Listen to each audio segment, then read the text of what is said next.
My extraterrestrial roommate entered heat, and I had no hope of escaping by dawn. Marcus had assembled what could only be described as the world's most improvised thermal engineering laboratory in his apartment building's basement. 3 MIT graduate students had driven up from Boston with specialized equipment. The city's emergency management team had set up a command center in the building lobby. And somehow, a NASA engineer who happened to be visiting Portland had gotten involved after hearing about the fusion containment situation. Marcus felt like he was living in a very weird science fiction movie. Dr. Sarah Chun from MIT was examining Zix's thermal output with instruments Marcus didn't recognize. "This is incredible," she said, adjusting her heat-resistant visor. "She's maintaining stable fusion reactions at the cellular level. Her species has essentially evolved to become living stellar cores." "That's fascinating," Marcus said. "But can we keep her from melting through the Earth's crust?" "Actually, yes. Your cooling system is crude but brilliant. You've created a functional heat exchanger using completely inappropriate materials that somehow works anyway." Dr. Chun pointed to Marcus's duct tape handwire configuration. "This shouldn't work according to any engineering principles I know." Marcus shrugged. "I didn't have time to worry about engineering principles." Zix, standing in the center of the cooling array like a white-hot crystalline statue, spoke up.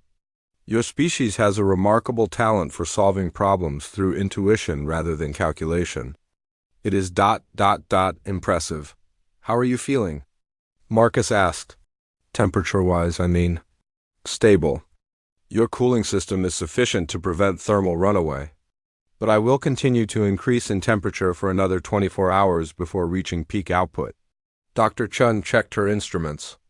"Peak output will be approximately 4,200 degrees Celsius. Your current system won't handle that." Marcus felt his stomach drop. "How much more cooling capacity do we need?" "About 3 times what you currently have." Marcus looked around the basement. They had already filled every available space with cooling equipment. "Where are we going to put 3 times more equipment?" That's when Captain Rodriguez from the fire department suggested something that sounded completely insane. "What if we don't put it in the basement? What if we use the whole building?" Marcus stared at him. "You want to turn our entire apartment building into a cooling system?" "Why not? You've got water pipes throughout the structure, electrical systems, even the old steam heating infrastructure. If we could connect all of that into one giant heat exchanger..." Dr. Ching's eyes lit up. "It could work. We'd essentially be using the building's thermal mass as a heat sink. The concrete and steel could absorb enormous amounts of thermal energy. But what about the people who live here?" Marcus asked. "They're already evacuated," Captain Rodriguez said. "And if this doesn't work, they won't have a building to come back to anyway." For the next 8 hours, Marcus found himself coordinating the strangest construction project of his life. MIT engineering students were installing heat exchangers in every apartment. The fire department was running cooling lines through the building's plumbing system. City engineers were reinforcing the foundation with additional concrete barriers, and NASA had somehow gotten involved in rigging up a temporary thermal monitoring satellite to track the building's heat signature from orbit. "This is either going to work," Dr. Chun said, "or it's going to be the most spectacular engineering failure in recorded history." Marcus was installing a heat exchanger in Mrs. Peterson's kitchen when his phone rang. It was Zix. "Marcus, I wanted to tell you something before peak thermal output begins." "What's that?" "If this does not work, if I cannot control the thermal reaction, you must evacuate immediately. Do not attempt to save me." Marcus paused in his wiring. "Zix, we've been roommates for 6 months. I'm not abandoning you now. You do not understand. If I reach thermal critical mass, I will essentially become a miniature star for several minutes. The explosion would destroy everything within a kilometer radius. Then we make sure that doesn't happen." "Marcus, your species. You do not know when to give up, do you?" Marcus grinned. "Nope, it's kind of our thing." By evening, they had transformed the entire apartment building into a massive thermal management system. Water circulation pumps hummed in every wall. Heat exchangers glowed in every room. The building's electrical system had been rewired to power industrial cooling, units on every floor. It looked like something out of a science fiction movie. And Marcus wasn't entirely sure it would work. At 9 p.m., Zix began her final thermal increase toward peak output.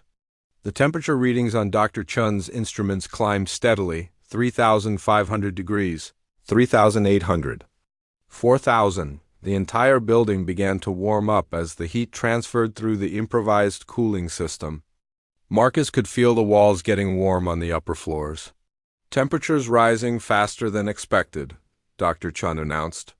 She's going to hit 4,500 degrees. Not 4,200, Marcus felt panic rising in his chest. Will the system handle it? I don't know. We're in completely uncharted territory here. At 10:30 p.m., Zix reached peak thermal output. The basement was filled with steam and the sound of cooling systems running at maximum capacity. Every heat exchanger in the building was glowing red-hot. The concrete walls were warm enough that Marcus couldn't touch them with his bare hands, but the system held. Temperature is stabilizing, Dr. Chun announced. 4,480 degrees Celsius and holding steady. Marcus collapsed against the wall, exhausted. How long does she stay at peak temperature? According to her biology, approximately 6 hours. Then it should begin to decrease gradually over the remaining 36 hours of the cycle. Marcus looked at his watch. 6 more hours of 4,500-degree temperatures. 6 more hours of hoping his crazy engineering project didn't fail catastrophically. Marcus, Zix called from the center of the cooling array. I can feel the thermal energy being absorbed efficiently. Your building cooling system is working beyond my expectations. It's not my system anymore, Marcus said. It's our system. All of ours. Dr. Chun was monitoring readings on a dozen different instruments. This is actually working better than our computer models predicted. The thermal distribution through the building structure is incredibly efficient. That's because Marcus didn't just think about cooling, said one of the MIT students. He thought about the whole building as a heat sink. It's intuitive engineering. Marcus felt a strange pride. He was just a regular engineer trying to help his alien roommate. But apparently he had stumbled onto something significant. The next 6 hours passed in a blur of monitoring equipment, adjusting cooling flows and replacing overheated components. Marcus drank more coffee than was probably safe and got about 30 minutes of sleep total, but at 4:30 a.m., Zix's temperature finally began to decrease. Peak thermal output is ending, Dr. Chun announced. Temperature dropping steadily. Marcus felt like he could finally breathe again. Over the next day and a half, they gradually reduced the cooling system as Zix's temperature dropped back toward normal levels. The building slowly cooled down. The emergency crews began packing up their equipment.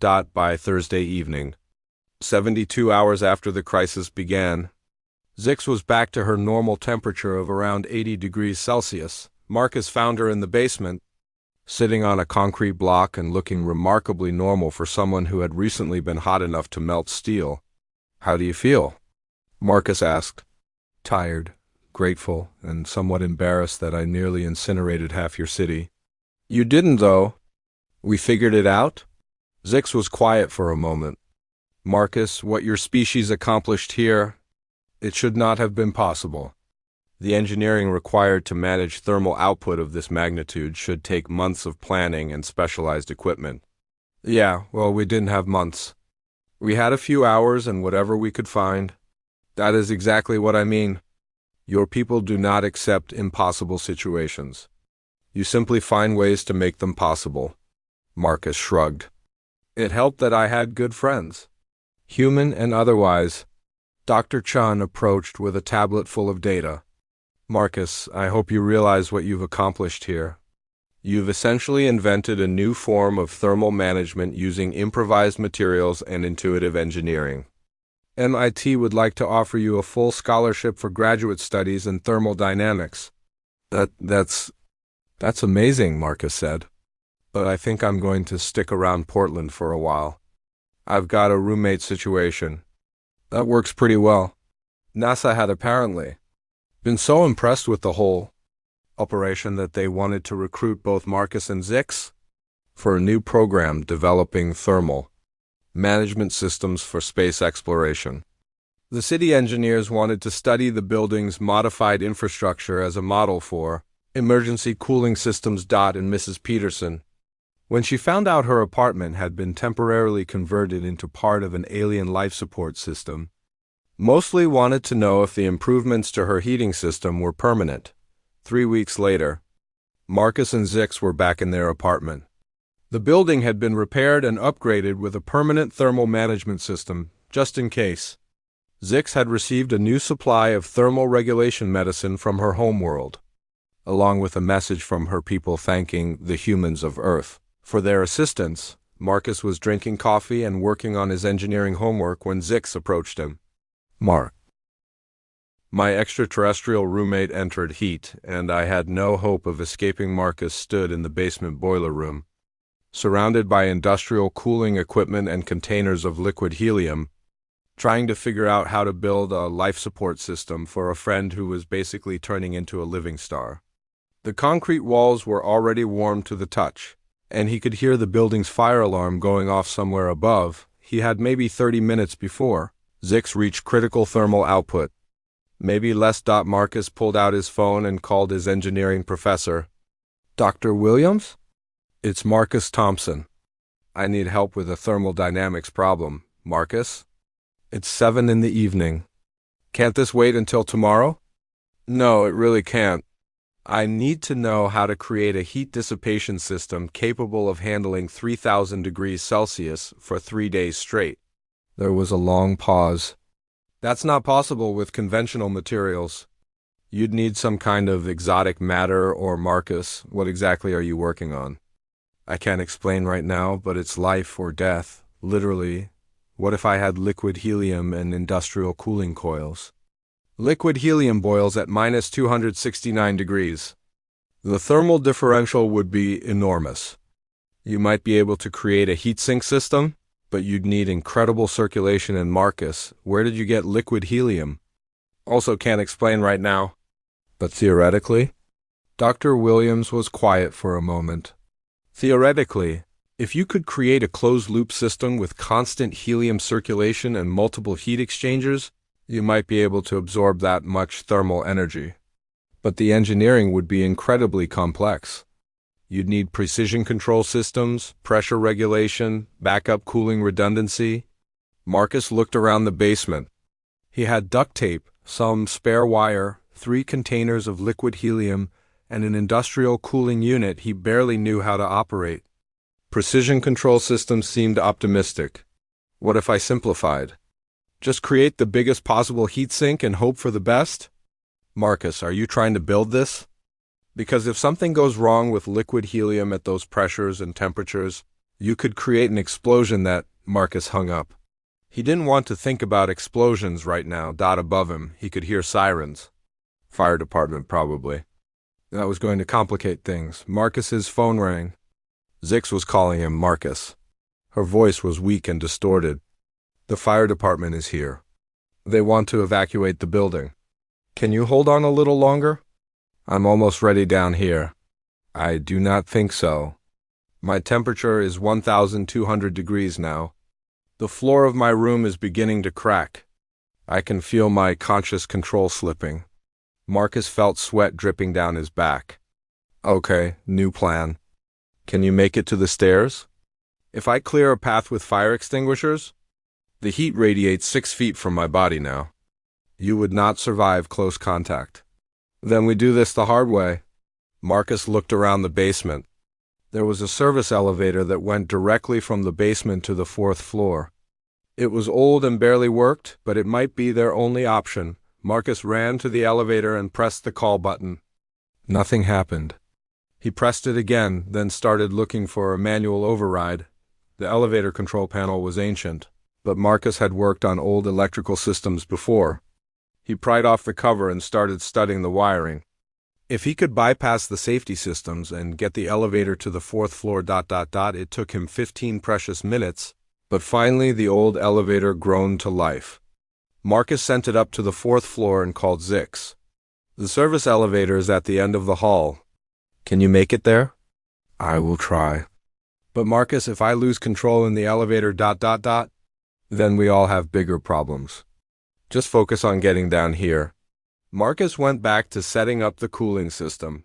He had arranged the liquid helium containers in a triangle around the center of the room, with the industrial cooling unit positioned to circulate air between them. It was crude, but it might create enough of a heat sink to absorb Zix's thermal output. The elevator was taking forever. Marcus called Zix again, but there was no answer. Then he heard it, a sound like a freight train coming down the elevator shaft. The entire building seemed to shake, and Marcus could smell something burning. The elevator doors opened, and what stepped out barely looked like Zix anymore. Her crystalline body was glowing white-hot, and the air around her shimmered with heat distortion. The concrete floor started cracking where she stepped. "Marcus," she said, her voice now a harmonic vibration that made his teeth ache. "I am sorry. I cannot control it much longer. And just get to the center of the room." Marcus shouted, backing away as the temperature spiked. Between the helium containers, Zix moved to the center of the makeshift cooling system, and Marcus immediately activated everything he could think of. The industrial cooling unit roared to life, and he started opening valves on the helium containers. The effect was immediate but terrifying. Supercooled helium gas began mixing with superheated air, creating temperature differentials that made the entire basement sound like a wind tunnel. Steam and condensation filled the air, and Marcus could barely see what was happening, but the system was holding. The concrete walls, which had been getting dangerously hot, began to stabilize. Marcus's improvised heat sink was actually working for about 10 minutes. Then one of the helium containers started making an alarming whistling sound. Marcus realized the pressure relief valve was stuck, and the container was building up dangerous internal pressure. If it exploded, it would take out the other containers and probably bring down half the building. Marcus grabbed a wrench and tried to get close, enough to manually release the pressure valve. But the heat radiating from Zix was intense enough to singe his eyebrows from 15 feet away. "Zix!" he shouted over the noise of the cooling system. "I need to get closer to fix something, but I can't handle the heat." "I cannot reduce thermal output," she called back. "My body is fighting to survive the cooling. If anything, the heat will increase." Marcus looked around desperately. He needed some kind of heat protection, but what could possibly shield him from 3,000-degree temperatures? Then he remembered something from his materials science class. Water, not to cool things down, but as a heat barrier. If he could create a constant spray of water between himself and Zix, the water would absorb thermal energy and turn to steam, creating a momentary heat buffer. The basement had an old emergency shower system left over from when the building had been a factory. Marcus cranked the valve and rusty water started spraying from overhead nozzles. It wasn't much, but it might be enough. Marcus took a deep breath, grabbed his wrench, and ran toward the overheating helium container. The spray of water hissed and steamed around him, and he could feel the heat through the temporary barrier. But he made it to the pressure valve. The wrench was almost too hot to hold. But Marcus managed to give the valve 3 quick turns before the heat became unbearable.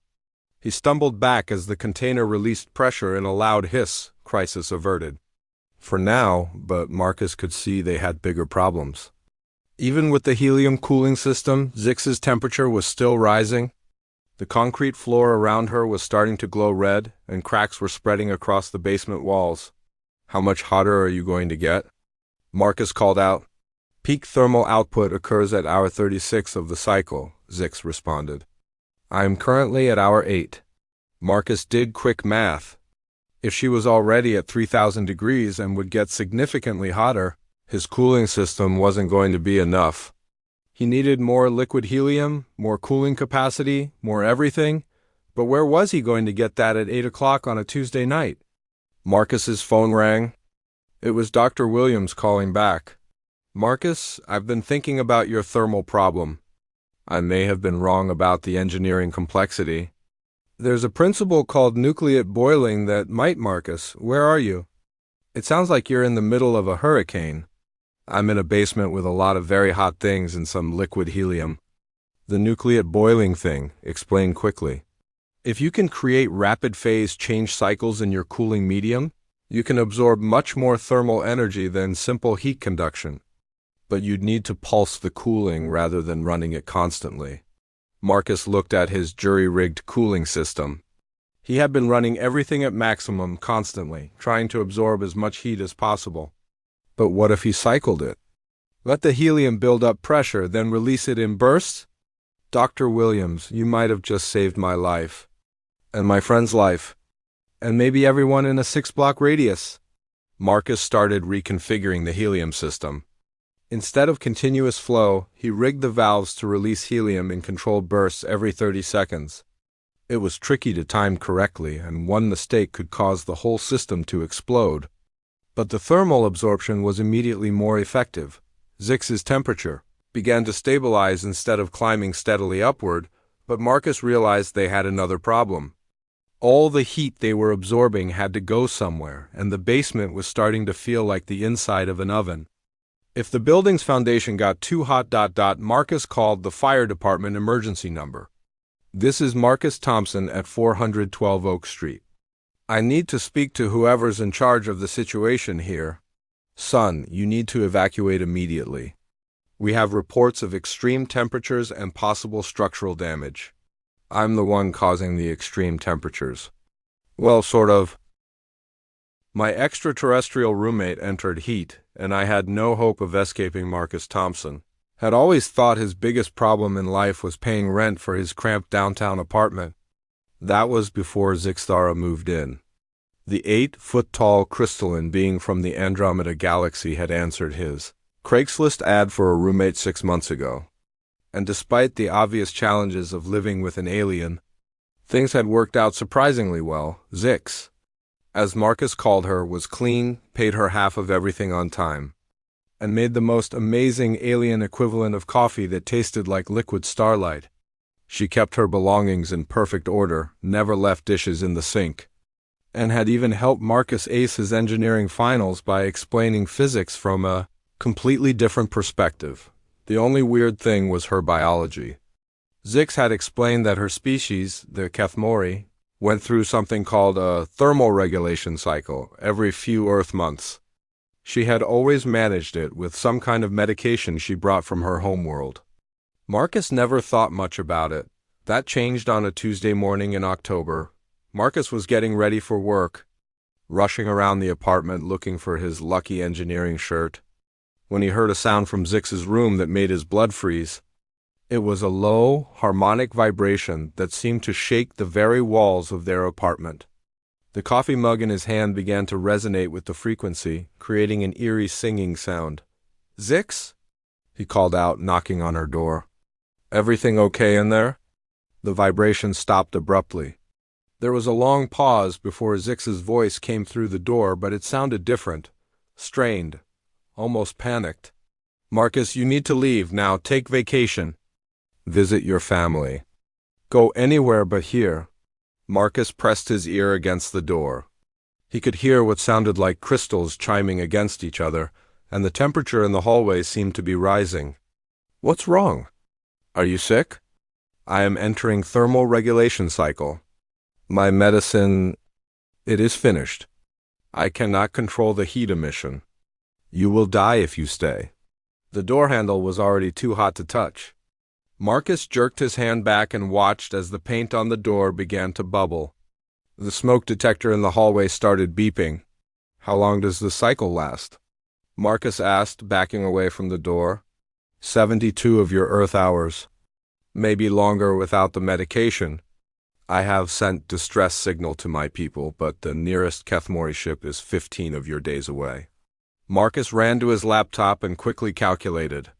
If Zix's body temperature continued to rise, she could easily reach levels that would not only kill him but probably burn down the entire apartment building. "Maybe the whole city block? The heat will increase?"